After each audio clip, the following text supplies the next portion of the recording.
Hello friends, in this video I'm going to show you how to add a link in your Slack chat box. So you can do this both ways, right? You can simply copy a link from wherever you want to, and you can just go ahead and add it within your Slack. So that could be whatever it is. So what I'm going to do, I'm going to just open up a window right here, and I'm going to just type, for example, whatever.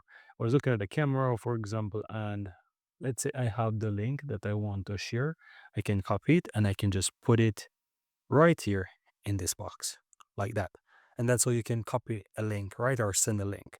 Now, another way is, let's say I want to make it a bit more nicer. I can click on link right here and I can put the text. So I can type the word link, or I can type the word, yeah, let's type the word link.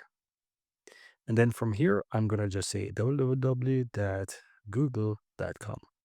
and click on save.